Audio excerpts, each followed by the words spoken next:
차가운 중국의 겨울밤, 지하실보다 더 어둡고 차가운 곳에서 한 아버지가 속삭입니다. 딸아, 아빠의 심장이 뛰는 이유는 너 하나뿐이야. 정권의 탄압으로 병원 문턱조차 넘지 못한 분여. 간 이식이 없으면 딸의 생명은 단 며칠도 버티지 못합니다. 그때 아버지는 오래된 노트북으로 본 한 편의 영화에 눈물을 흘립니다. 바로 한국 영화 기생충 비 내리는 반지하 장면 속 가족이 마치 자신들이었습니다. 그리고 그는 결심합니다. 한국으로 가야 한다. 그곳이라면 우리를 살릴 수 있다. 하지만 중국 정부는 잔혹한 경고를 날립니다. 한국으로 간다면 너와 내 딸 모두 끝장이다. 절망과 희망 사이에서 목숨을 건 선택, 그리고 한 편의 영화가 만들어낸 기적 같은 이야기. 이제 그 숨막히는 실화를 시작합니다. 잠깐만요, 시청자 여러분. 이 이야기는 단순한 영상이 아닙니다. 한 가족의 절망이 희망으로 바뀌는 진짜 기적입니다. 여러분의 구독과 좋아요 한 번이 이런 감동 실화를 더 많은 사람에게 전해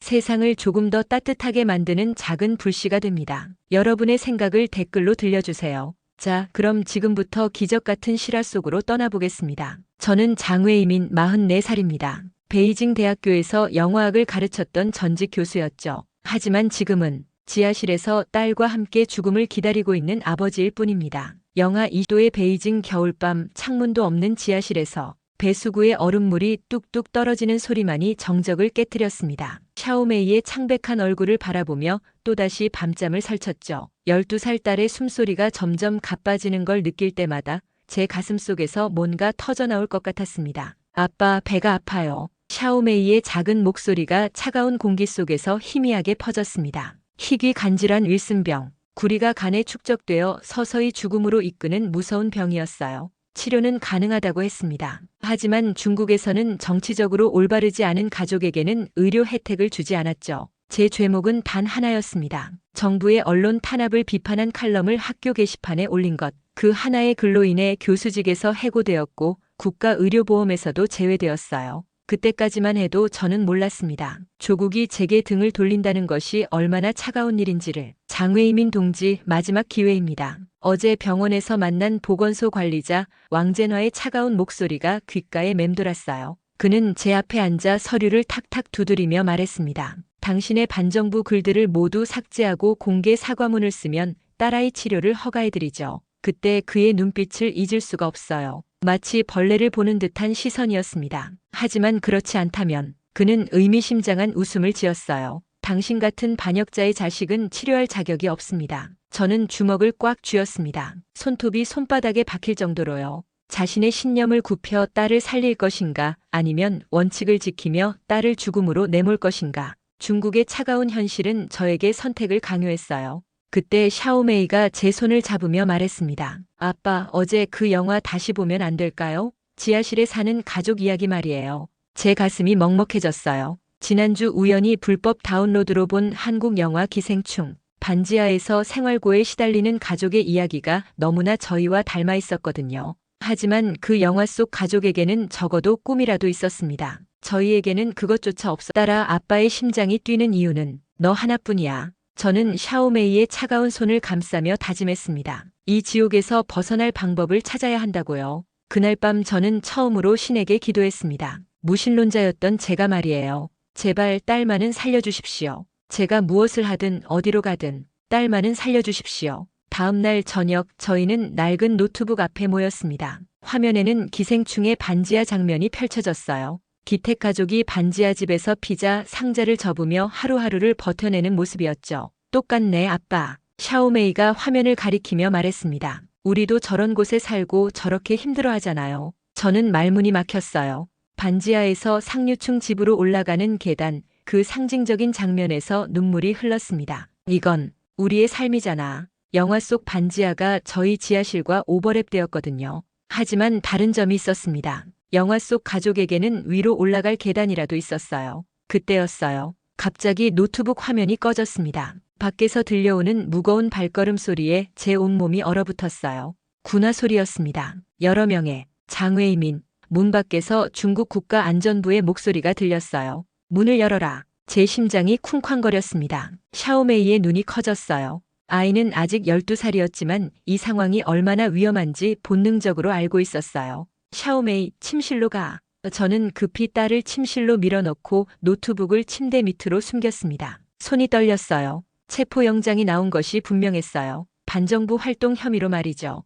장외이민, 우리는 기다릴 시간이 없다. 문 밖의 목소리가 더욱 거칠어졌어요. 자진 출두하지 않으면 딸도 국가기관에 맡겨질 것이다. 그 순간 샤오메이가 작은 가위로 노트북 속 기생충 포스터를 오려내어 벽에 조용히 붙였어요. 아빠, 이건 우리의 희망의 문이에요. 12살 소녀의 맑은 눈동자에서 간절함이 느껴졌어요. 저는 그때 깨달았습니다. 딸이 저보다 훨씬 강하다는 걸요. 그리고 결심했어요. 딸과 함께 한국으로 가는 것. 그곳에서라면 정치적 신념과 상관없이 치료를 받을 수 있을지도 모르거든요. 기생충이라는 영화가 만들어진 그 나라에서라면 말이에요. 문 두드리는 소리가 더욱 거세졌습니다. 장외이민, 마지막 경고다. 저는 샤오메이를 꼭 안았어요. 아이의 몸이 너무 말랐어요. 뼈만 앙상하게 남은 등뼈가 손에 만져졌죠. 샤오메이, 우리 여행을 떠나자. 어디로요?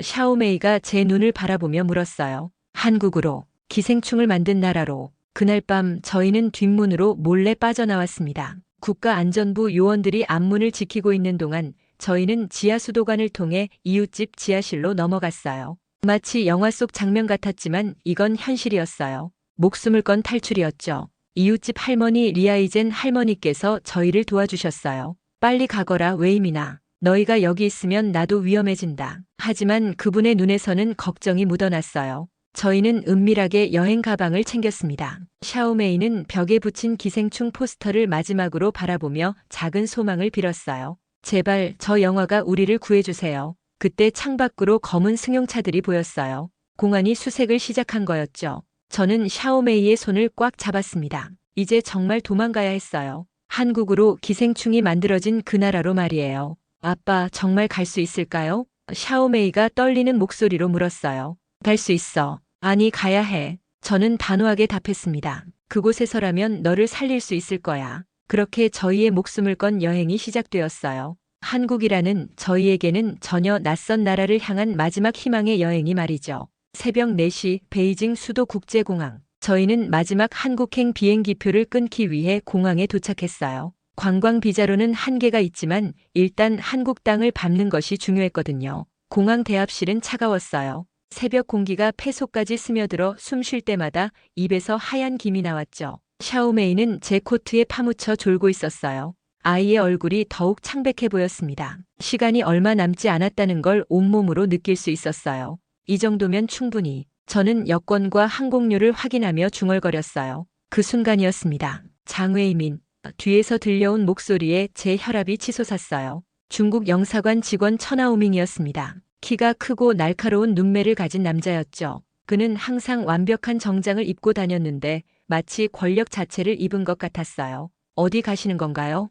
천하오밍이 저희에게 다가오며 물었어요. 그의 목소리는 예의 바른 듯 했지만 눈빛은 차가웠어요. 잠깐, 딸과 함께 여행을. 저는 더듬거렸습니다. 입안이 바짝 말랐어요. 한국으로 도망치려 하시는군요. 천하오밍이 냉소적으로 웃었어요. 장동지, 현명하게 생각하십시오. 지금 돌아오시면 모든 걸 없었던 일로 해드리겠습니다. 딸의 치료도 허가해드리고요. 샤오메이가 제 옷자락을 꼭 잡았어요. 소녀는 이미 직감하고 있었습니다. 이것이 마지막 기회라는 걸요. 아이의 작은 손이 떨리고 있다는 게 느껴졌어요. 미안하지만 저는 단호하게 고개를 저었습니다. 저희는 자유로운 곳에서 치료받고 싶습니다. 그렇다면 어쩔 수 없군요. 천하오밍이 휴대폰을 꺼내 들었어요. 공항 보안팀에 연락하겠습니다. 정치범 탈주 시도로 말이죠. 그 순간 공항 곳곳에서 사이렌이 울리기 시작했어요. 삐익, 귀청이 찢어질 듯한 소리였죠. CCTV가 추적하기 시작했고 보안 요원들이 몰려들었어요.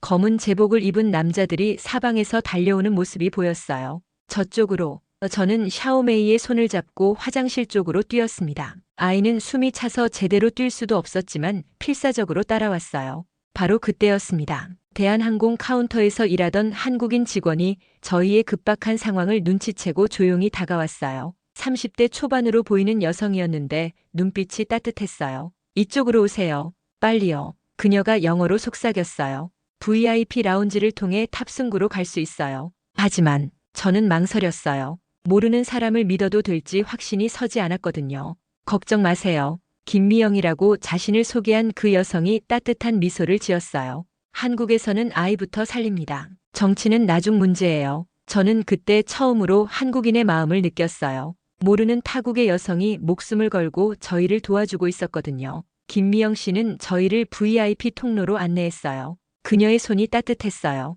오랫동안 잊고 있던 인간의 온기였죠. 빨리 가세요. 보안팀이 곧 여기까지 올 거예요. 김미영 씨가 저희에게 임시 탑승권을 건네며 말했어요. 복도를 뛰어가는 동안 뒤에서 발걸음 소리가 들렸어요. 거기서 보안 요원들의 고함 소리가 들렸지만 저희는 멈출 수 없었어요. 15분 후 저희는 간신히 한국행 비행기에 탑승했습니다. 좌석에 앉는 순간 온몸에 힘이 빠졌어요. 살았다는 안도감과 동시에 두려움이 몰려왔죠. 정말 한국에서 저희를 받아줄까요? 이륙하는 순간 샤오메이가 작은 주머니에서 기생충 미니 스티커를 꺼내 입국 서류 뒷면에 조용히 붙였어요. 아빠, 이제 우리도 영화 속 가족처럼 위로 올라갈 수 있을까요? 저는 딸의 머리를 쓰다듬며 창밖의 구름을 바라봤어요. 저 아래 중국은 점점 멀어지고 있었습니다. 더 이상 돌아갈 곳은 없었어요. 오직 앞으로만, 한국으로만 가야 했죠. 비행기 안에서 샤오메이가 잠들었어요. 아이의 숨소리가 점점 얕아지는 걸 느꼈습니다. 시간이 정말 얼마 남지 않았어요. 제발 한국에서 우리를 받아달라. 저는 마음속으로 간절히 빌었습니다.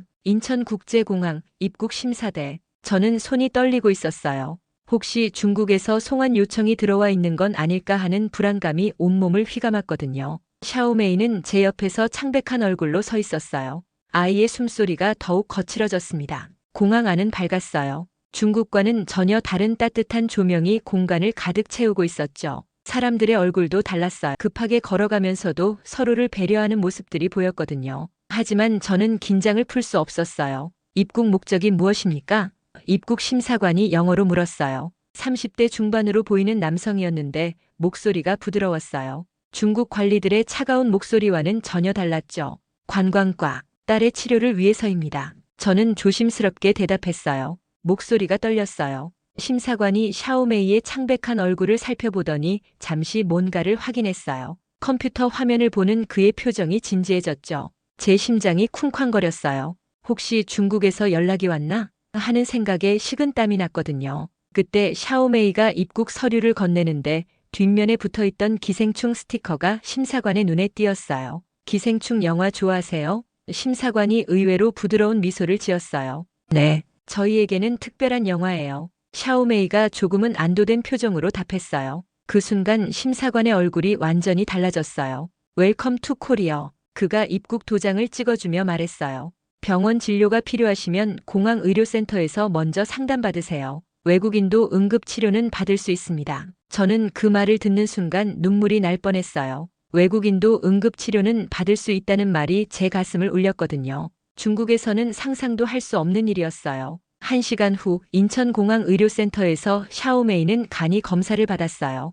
담당 의사 이준호 선생님이 검사 결과를 보더니 심각한 표정을 지었어요. 윌슨병이군요. 상당히 진행된 상태입니다. 이 선생님이 저를 바라봤어요. 즉시 서울대병원으로 이송해야 합니다. 늦으면 위험할 수 있어요. 하지만 저는 절망적인 표정을 지었어요. 중국에서 나올 때 가져온 돈으로는 한국의 의료비를 감당할 수 없었거든요. 걱정하지 마십시오. 이 선생님이 단호하게 말했어요. 생명이 먼저입니다. 일단 치료하고 비용 문제는 나중에 해결하죠.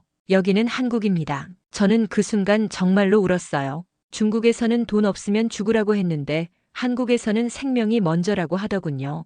이 선생님의 말 한마디가 제 마음을 완전히 녹였어요. 응급차가 공항에 도착했어요. 구급대원들이 샤오메이를 조심스럽게 들것에 옮겼죠. 그들의 손길이 너무 부드러웠어요. 마치 자신의 가족을 돌보듯이 말이에요. 아빠, 여기 사람들은 왜 이렇게 친절해요? 샤오메이가 구급차 안에서 제게 물었어요. 모르겠다, 샤오메이야. 하지만 고마운 일이야. 저는 딸의 손을 잡으며 답했어요. 그날 저녁 서울대병원 응급실에 도착한 샤오메이는 즉시 입원 조치되었어요. 병원 복도는 밝고 깨끗했어요. 의료진들이 바쁘게 움직이면서도 환자들을 대하는 태도가 정말 따뜻했거든요. 병원 복도에서 저는 생애 처음으로 안전한 품이라는 것을 느꼈어요. 중국에서는 상상도 할 수 없었던 일이었어요. 아무도 저희의 정치적 신념을 묻지 않았어요. 오직 환자의 생명만을 생각하더군요. 담당 의사 박소연 교수님이 저를 상담실로 불렀어요. 40대 후반으로 보이는 여성이었는데 눈빛이 정말 따뜻했어요. 샤오메이의 상태는 심각하지만 치료 가능합니다. 박 교수님이 차트를 보며 말했어요. 다만 이식이 필요할 수도 있어요. 아버지께서 기증 의사가 있으시면 적합성 검사를 해보겠습니다. 물론입니다. 저는 즉시 대답했어요. 제 간이든 심장이든 딸을 위해서라면 뭐든지. 그 전에 한 가지 확인할 게 있어요. 박 교수님이 차트를 보며 말했어요. 중국 정부에서 환자 송환 요청이 들어왔습니다. 제 가슴이 철렁 내려앉았어요. 결국 중국의 손길이 여기까지 뻗친 거였죠. 하지만 우리나라 의료진은 환자의 생명을 최우선으로 합니다. 박 교수님이 확고한 목소리로 말했어요. 정치는 잠시지만 생명은 단 하나입니다. 저는 그 말을 듣는 순간 온몸이 떨렸어요. 감동이었어요. 한국이라는 나라가 주는 따뜻함이 온몸에 전해졌거든요. 정치보다 생명을 먼저 생각하는 나라, 그런 나라가 정말 존재한다는 게 믿어지지 않았어요. 그날 밤 저는 병원 복도 의자에 앉아 창밖을 바라봤어요. 서울의 야경이 반짝이고 있었어요. 중국의 차가운 겨울과는 전혀 다른 따뜻한 불빛들이었죠. 여기서 샤오메이가 살 수 있을까? 하는 희망이 가슴속에서 피어올랐어요. 서울대병원 수술실 앞 새벽 6시. 저는 자신의 간 일부를 샤오메이에게 기증하기 위한 수술을 앞두고 있었어요. 의료진은 밤새 수술 준비를 완료했다고 했어요. 하얀 수술복을 입은 간호사들이 바쁘게 움직이는 모습이 보였죠. 수술 전 검사실에서 나온 결과는 희망적이었어요. 저와 샤오메이의 혈형과 조직 적합성이 거의 완벽하게 맞아떨어졌거든요. 박소연 교수님은 아버지와 딸 사이에 이렇게 완벽한 매칭은 정말 드물다고 말하며 놀라워했어요. 아빠 무서워요. 샤오메이가 수술복을 입고 제 손을 잡았어요. 아이의 손이 얼음처럼 차갔어요. 12살 소녀에게는 너무 무거운 현실이었죠. 괜찮아, 우리 공주야. 아빠가 항상 함께 있을 거야. 저는 딸의 이마에 키스했어요. 샤오메이의 머리카락에서 병원 특유의 소독약 냄새가 났지만 그래도 제 딸의 냄새였어요. 바로 그때 병원 사무실로 급한 전화가 걸려왔어요. 간호사가 급하게 뛰어와서 박 교수님 귀에 뭔가를 속삭였죠. 교수님의 얼굴이 굳어졌어요. 장씨, 잠깐 이야기 좀 해요. 박 교수님이 저를 복도로 불러냈어요. 중국 정부에서 공식 송환 요청 공문을 보냈습니다. 교수님의 목소리가 무거웠어요. 외교적 압력이 거세지고 있어요. 병원 이사회에서도 고민이 많답니다. 제 다리에 힘이 빠졌어요. 벽에 기대지 않으면 쓰러질 것 같았어요. 그럼 수술은 못하는 건가요? 아닙니다. 박 교수님이 단호하게 말했어요. 우리는 의사입니다. 환자를 살리는 게 우리 일이에요. 정치적 압력 따위는 신경 쓰지 않겠어요. 그때 놀라운 일이 벌어졌어요. 병원 로비에서 소란이 일어났거든요. CJ ENM 기생충 제작진에서 사람들이 온 거였어요. 병원 직원 중 한 명이 소셜미디어에 올린 글이 제작사까지 전해진 거였죠. 기생충 영화를 보고 한국에 온 중국 부녀가 생명을 구하기 위해 투병 중. 1시간 후 CJ ENM 법무팀 변호사 정민수 씨가 병원에 도착했어요. 30대 초반의 젊은 변호사였는데 눈빛이 정말 진지했어요. 장 씨, 저희가 법률 지원을 해드리겠습니다. 정민수 변호사가 제 손을 잡았어요. 기생충이라는 영화가 인연을 만들었으니 끝까지 책임지겠습니다. 저는 믿을 수가 없었어요. 영화 한 편 때문에 이렇게 많은 사람들이 저희를 도와주다니요. 중국에서는 상상도 할 수 없는 일이었어요. 그뿐만 아니라 전국에서 기부금이 몰려들기 시작했어요. 한국 네티즌들이 기생충 아빠와 딸을 도와주자는 캠페인을 시작한 거였죠. 하루 만에 수술비의 3분의 1이 모였어요. 한국 사람들이 왜 이렇게 저희를 도와주는 걸까요? 저는 정민수 변호사에게 물었어요. 기생충이라는 영화가 보여준 메시지 때문이에요. 정민수 변호사가 미소를 지었어요. 계급과 국경을 넘어선 인간의, 그게 한국 사람들의 마음이거든요. 수술은 8시간 동안 계속되었어요. 박소연 교수님을 비롯한 의료진 12명이 총동원되었죠. 저는 마취에서 깨어나자마자 샤오메이부터 찾았어요. 수술이 성공했습니다. 박 교수님이 제게 알렸어요. 샤오메이는 이제 건강하게 살 수 있어요. 제 가슴이 터질 것 같았어요. 정말로 해냈구나. 딸을 살렸구나. 제 간 일부가 샤오메이의 몸에서 새로운 생명을 만들어내고 있다고 생각하니 눈물이 났어요. 회복실에서 샤오메이를 만났을 때 아이의 얼굴에 생기가 돌아오고 있었어요. 창백했던 피부에 분홍빛이 돌기 시작했거든요. 아빠 고마워요. 샤오메이가 제 손을 잡으며 말했어요. 아빠가 저를 살려주셨어요. 아니야, 샤오메이야. 저는 딸을 꼭 안았어요. 너와 한국이 아빠를 살려준 거야. 그날 밤 회복실에서 저희는 눈물을 흘리며 서로를 안았어요. 한국이라는 나라가 기생충이라는 영화가 정말로 저희 생명을 구해준 거였어요. 그리고 무엇보다 한국 사람들의 따뜻한 마음이 저희에게 새로운 삶을 선물해 준 거였죠. 병실 창밖으로 서울의 불빛이 반짝이고 있었어요. 이제 저희도 이 불빛 속에서 살아갈 수 있게 된 거였어요. 더 이상 지하실의 어둠 속에 숨어 살지 않아도 되는 거였죠. 수술 사흘 후 병실. 샤오메이의 얼굴에는 생기가 돌아오고 있었어요. 창백했던 뺨에 분홍빛이 돌기 시작했고 숨소리도 훨씬 편안해졌거든요. 저도 수술 부위가 아물어가고 있었어요. 한국 의료진의 정성스러운 치료 덕분이었죠. 그날 오후 저희는 병실에서 느긋하게 시간을 보내고 있었어요. 샤오메이는 침대에 반쯤 기대어 창밖을 바라보고 있었고 저는 딸 옆 의자에 앉아 회복 중인 몸을 달래고 있었죠. 그때였어요. 병실 TV에서 믿을 수 없는 나온 거였어요. 기생충, 아카데미 시상식에서 작품상 감독상 각본상 국제영화상 4관왕 달성. 샤오메이가 벌떡 일어나 TV를 가리켰어요. 아빠, 봐요. 우리를 구해준 영화가 세계 최고의 상을 받았어요. 저는 그 순간 온몸에 소름이 돋았어요. 화면에는 봉준호 감독이 오스카 트로피를 들고 있는 모습이 나왔거든요. 금빛 트로피가 조명에 반짝이는 모습이 마치 꿈 같았어요. 영화가 현실이 되고 현실이 영화가 되는 기적 같은 순간이었어요. 현실이 영화보다 더 드라마틱하네요. 저는 중얼거렸어요. 가슴이 벅차올랐어요. 화면 속에서 봉준호 감독이 소감을 말하고 있었어요. 이 영화가 전 세계에 메시지를 전할 수 있어서 감사합니다. 그의 말 한마디 한마디가 제 가슴에 와닿았어요. 저희가 그 메시지를 몸소 체험하고 있었거든요. 바로 그때 병실 문이 열리며 뜻밖의 손님들이 들어왔어요. CJ ENM 제작진과 함께 온 배우 송강호 씨였어요. 실제로 보는 송강호 씨는 TV 보던 것보다 훨씬 따뜻한 인상이었어요. 안녕하세요. 기택 아버지 역할을 맡았던 송강호입니다. 그가 따뜻한 미소를 지으며 샤오메이에게 다가왔어요. 우리 영화가 정말로 누군가의 생명을 구했다니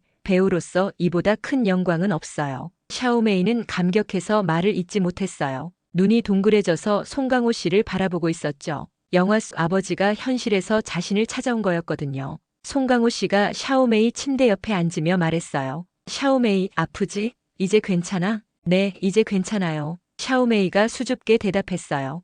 아저씨가 나온 영화가 저희를 살렸어요. 기생충이 전 세계에 보여준 메시지가 바로 이것입니다. 송강호 씨가 제게 말했어요. 계급과 국경을 넘어선 인간의, 그것이 우리가 전하고 싶었던 이야기예요. 저는 그때 깨달았어요. 영화는 단순한 오락이 아니라 사람과 사람을 연결하는 달이었다는 걸요. 기생충이라는 영화가 저희를 한국으로 이끌었고 한국 사람들의 마음을 움직여 저희를 살렸거든요. 감독님께서도 곧 오실 거예요. 제작진 중 한 명이 말했어요. 봉준호 감독님이 직접 만나고 싶어 하셔서요. 저는 믿어지지 않았어요. 세계적인 감독이 저희 같은 평범한 사람을 만나러 온다니요. 중국에서는 상상도 할 수 없는 일이었어요. 그날 저녁 저희는 병실에서 다시 한번 기생충을 시청했어요. 하지만 이번에는 완전히 다른 감정이었어요. 더 이상 절망적인 현실이 아니라 희망을 주는 이야기였거든요. 반지하에서 위로 올라가는 계단이 저희에게는 현실이 된 거였어요. 샤오메이야, 우리도 이제 지하에서 올라왔구나. 저는 딸의 손을 잡으며 말했어요. 네, 아빠. 우리는 이제 한국 가족이에요. 샤오메이가 환하게 웃으며 대답했어요. 병실 창밖으로 서울의 야경이 펼쳐져 있었어요. 수많은 불빛들이 반짝이고 있었죠. 각각의 불빛마다 저희처럼 열심히 살아가는 사람들이 있을 거라고 생각하니 가슴이 따뜻해졌어요. TV에서는 계속해서 기생충 아카데미 수상 소식이 나오고 있었어요. 전 세계 사람들이 이 영화를 사랑하고 있다는 걸 느낄 수 있었어요. 그리고 저희도 그 사랑의 일부가 된 거였죠. 아빠, 정말 기적 같아요. 샤오메이가 제 손을 꼭 잡으며 말했어요. 그래, 정말 기적이야. 저는 딸을 안으며 답했어요. 영화가 만든 기적이지. 그날 밤 저는 깊이 잠들었어요. 오랫동안 잊고 있던 평온한 잠이었어요. 꿈속에서 저는 기생충 영화 속 계단을 올라가고 있었어요. 샤오메이와 함께 밝은 곳을 향해서 말이에요. 하지만 평화는 오래가지 않았어요. 수술 후 일주일이 지났을 때 병실에서 끔찍한 뉴스를 봤거든요. 중국 국영방송 CCTV 망명자 부녀, 한국에서 반중 선전 활동이라는 제목으로 저희 이야기를 내보낸 거였어요. 화면 속에서 아나운서가 차갑게 말하고 있었어요. 정치범 장웨이민과 그의 딸이 한국에서 중국을 비방하는 활동을 벌이고 있습니다. 제 사진과 샤오메이의 사진이 화면에 크게 나왔어요. 중국 정부는 저희를 정치적으로 이용하려 했던 거였죠. 아빠, 저건 뭐예요? 샤오메이가 무서워하며 제 팔을 붙들었어요. 아이도 자신이 중국 TV에 나오는 걸 보고 충격을 받았거든요. 괜찮아, 샤오메이야. 저건 거짓말이야. 저는 딸을 안으며 달랬지만 속으로는 불안했어요. 중국이 본격적으로 압박을 가하기 시작한 거였어요. 다음 날 아침 병원의 중국 대사관에서 공문이 도착했어요. 국제법에 따른 강제 송환 소송을 제기한다는 내용이었어요. 정민수 변호사가 급하게 병원으로 달려왔어요. 이제 어떻게 해야 하죠? 저는 변호사에게 물었어요. 손이 떨렸어요. 걱정하지 마세요, 장 씨. 정민수 변호사가 미소를 지었어요. 우리에게는 더 강력한 무기가 있습니다. 전 세계 여론이요. 바로 그날 밤 인터넷에서 기적이 일어났어요. 한국의 한 네티즌이 트위터에 올린 해시태그 SAVEXIAOMEI 해시태그가 전 세계로 퍼져나가기 시작한 거였어요. 기생충을 본 중국 소녀가 한국에서 치료받고 있다. 문화의 힘이 생명을 구했다. 해시태그 SAVEXIAOMEI. 저는 핸드폰으로 그 상황을 지켜봤어요. 24시간 만에 100만 개의 리트윗이 달렸어요. 할리우드 배우들, 유럽의 감독들, 전 세계 영화 팬들이 동참했거든요. 아빠, 이게 다 우리 때문인가요? 샤오메이가 놀란 눈으로 핸드폰 화면을 바라봤어요. 그런 것 같아, 샤오메이야. 저는 믿어지지 않았어요. 전 세계 사람들이 저희를 위해 목소리를 내주고 있다니요. 가장 감동적인 것은 서울 한강공원에서 벌어진 일이었어요.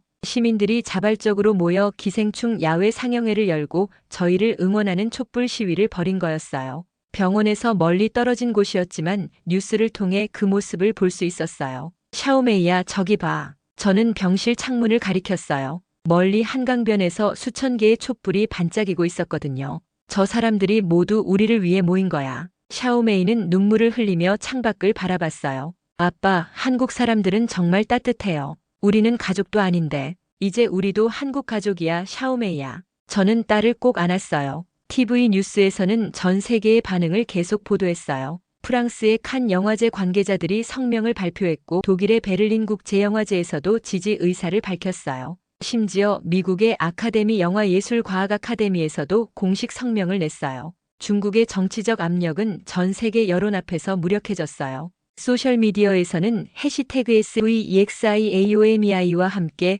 해시태그 PARASITEFAMILY 해시와리ALOV 일주일 후 놀라운 소식이 들려왔어요. 중국 정부가 송환 요구를 철회한다고 발표한 거였어요. 국제적인 여론의 압박을 견딜 수 없었던 거죠. 정말인가요? 저는 정민수 변호사에게 물었어요. 네, 정말입니다. 변호사가 환하게 웃으며 답했어요. 이제 안심하셔도 돼요. 한국에서 마음 편히 치료받으실 수 있어요. 그날 저녁 병실에 정말 특별한 손님이 찾아왔어요. 봉준호 감독님이 직접 오신 거였어요. 실제로 뵌 감독님은 생각보다 키가 크셨고 눈빛이 정말 따뜻했어요. 장씨, 샤오메이. 봉 감독님이 따뜻한 미소를 지었어요. 제 영화가 이런 일을 만들어낼 줄은 몰랐어요. 영화 감독으로서 이보다 큰 보람은 없습니다. 감독님 덕분에 우리가 살았어요. 저는 깊이 고개를 숙였어요. 아니에요. 문화가 세상을 움직인 겁니다. 봉 감독님이 샤오메이의 머리를 쓰다듬으며 말했어요. 그리고 그 문화를 사랑해준 여러분들이 기적을 만든 거예요.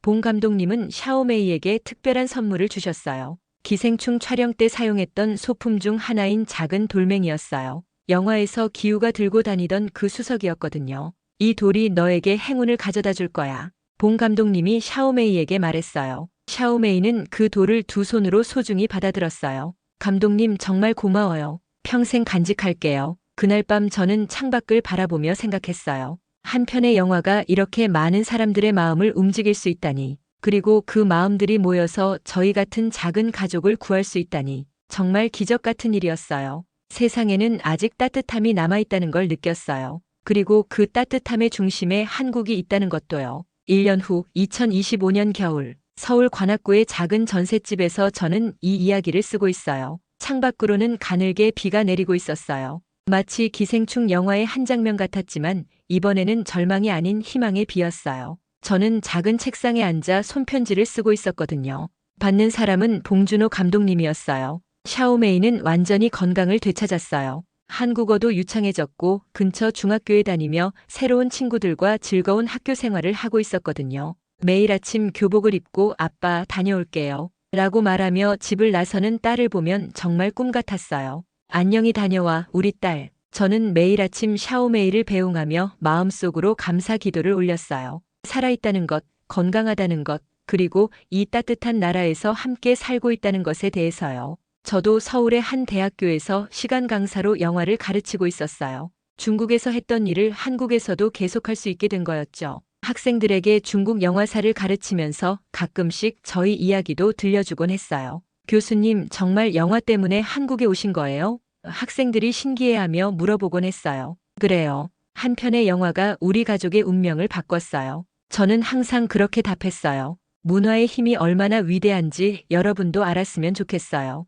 그날 저녁 샤오메이가 학교에서 돌아왔어요. 아이는 친구들과 함께 영화를 보고 왔다고 했어요. 아빠, 편지 다 썼어요? 샤오메이가 제게 다가왔어요. 아이의 얼굴이 정말 밝았어요. 1년 전 창백했던 모습과는 완전히 달랐거든요. 저는 봉준호 감독님께 보낼 손편지를 쓰고 있었어요. 컴퓨터로 쓸 수도 있었지만 손편지가 더 진심이 전해질 것 같았거든요. 봉준호 감독님께 1년 전 베이징의 지하실에서 당신의 영화를 본 중국 아버지입니다. 그때는 몰랐습니다. 그 영화가 우리 부녀의 생명을 구하고 인생을 완전히 바꿔놓을 줄은. 샤오메이는 이제 건강한 한국 학생이 되었습니다. 매일 아침 학교에 가면서 안녕하세요라고 인사하는 모습을 보면 제 마음이 벅차오릅니다. 한국어로 꿈을 말하고 한국 친구들과 웃으며 뛰어다니는 딸을 보면 정말로 기적이라는 생각이 듭니다. 감독님, 당신의 영화가 우리를 살렸습니다. 기생충은 단순한 영화가 아니었습니다. 그것은 희망이었고 구원이었고 새로운 인생의 문이었습니다. 이제 우리는 한국의 가족입니다. 매일 김치찌개를 끓여 먹고 한강에서 치킨을 먹으며 케이팝을 들으며 살아갑니다. 더 이상 지하실의 기생충이 아니라 한국 사회의 당당한 구성원이 되었습니다. 감독님의 영화가 전 세계에 보여준 메시지, 경계를 넘어선 인간애를 우리가 몸소 체험했습니다. 한국이라는 나라가 얼마나 따뜻한 곳인지, 한국 사람들이 얼마나 아름다운 마음을 가진 사람들인지 알게 되었습니다. 감사합니다. 정말로 감사합니다. 한국의 새로운 가족 장웨이민과 샤오메이 드림. 편지를 다 쓰고 나서 저는 창밖을 바라봤어요. 네온사인에 빛나는 기생충 포스터가 보였어요. 1년 전 베이징 지하실 벽에 붙였던 그 포스터와 똑같은 것이었어요. 아빠, 우리 정말 행복하죠? 샤오메이가 제 옆에 앉으며 말했어요. 그럼 우리 공주야. 이보다 더 행복할 수는 없어. 저는 딸의 머리를 쓰다듬었어요. 창밖에 비가 네온사인을 적시고 있었어요. 그 빛에 젖은 저희의 눈물이 반짝였어요. 하지만 이번에는 절망의 눈물이 아니라 감사의 눈물이었어요. 샤오메이가 말했어요. 아빠, 저 커서 영화 감독이 되고 싶어요.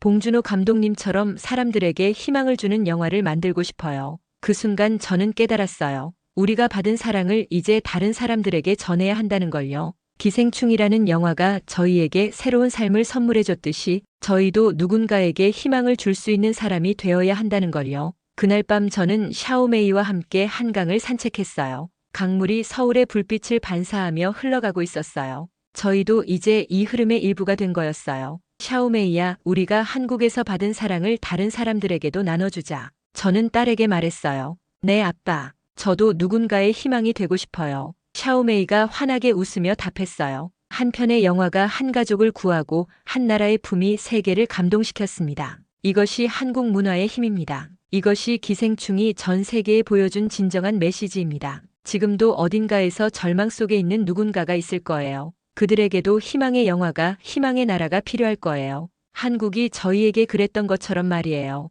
여러분은 언제 한국의 따뜻함을 느끼셨나요? 어떤 순간에 문화의 힘이 여러분의 마음을 움직였나요? 이 이야기가 여러분의 마음에 닿으셨다면 구독과 좋아요로 더 많은 사람들에게 이 감동을 전해주세요. 세상에는 아직도 따뜻함이 남아있다는 걸, 그 따뜻함이 기적을 만들어낼 수 있다는 걸 함께 나눠요.